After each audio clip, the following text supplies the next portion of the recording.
জাতীয় নাগরিক পার্টি এনসিপির মুখ্য সমন্বয়ক দক্ষিণাঞ্চল হাসনাত আব্দুল্লাহ বলেছেন, ভারতে বসে রাষ্ট্রের বিরুদ্ধে বিভিন্ন ষড়যন্ত্র করা হচ্ছে। জাতীয় পার্টির মাধ্যমে আওয়ামী লীগকে পুনর্বাসনের চেষ্টা চলছে। সকল রাজনৈতিক দলকে ঐক্যবদ্ধ থাকতে হবে, অন্যথায় আওয়ামী লীগের সুযোগ নেবে। মঙ্গলবার 12 আগস্ট বিকেলে রাজধানীর কৃষিবিদ ইনস্টিটিউটে জাতীয় যুবশক্তি আয়োজিত যুব আন্দোলন সম্মেলনে এই কথা বলেন তিনি। হাসনাত আব্দুল্লাহ বলেন, অন্তর্বর্তী সরকারের গত 1 বছরে কি করেছে তা সকলের সামনে প্রকাশ করতে হবে। এর পাশাপাশি বিশেষ করে মিডিয়া, প্রশাসন ও সাময়িক বাহিনীকে নিয়ে সরকার পরিকল্পনা প্রকাশ করতে হবে। তিনি আরো বলেন, মিডিয়া আগের মতো রাষ্ট্রের বিভিন্ন বাহিনী হস্তক্ষেপ করছে, মিডিয়া আবারও আগের রূপে ফিরে যাচ্ছে। এই সময় মিডিয়াকে সঠিক সংবাদ প্রচারের জন্য আহ্বান জানান তিনি। এনসিপির এই নেতা বলেন, 1 বছরে প্রশাসনের চরিত্রের পরিবর্তন হয়নি। 5 আগস্টের পর বঞ্চিত নামে এক ধরনের গোষ্ঠী প্রশাসনকে কাঞ্চা করছে।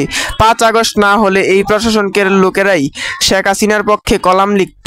এই সময় ভোটের আগে প্রশাসনের সংস্কারের দাবি জানান তিনি। বিজিএফআই প্রসঙ্গে তিনি বলেন, বিজিএফ এর বিরুদ্ধে যথাযথ ব্যবস্থা নিতে হবে।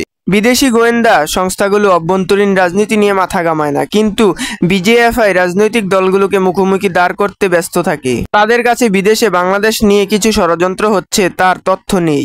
এই সময় প্রতিষ্ঠানটি সংস্কার অথবা ব্যান করার দাবিও জানান তিনি। সার্জিসির বিরুদ্ধে মামলা দিয়েছে আজকে একটা জাতির জন্য সিগন্যাল। তারেক রহমানের নেতারা বান্দির বাচ্চারা বলে গালি দিয়েছে আমাদের। তাদের বিরুদ্ধে ব্যবস্থা নেন, নাইলে ধরে নিব, এটা শীর্ষ পর্যায় থেকে নেতৃত্ব দেওয়া হচ্ছে।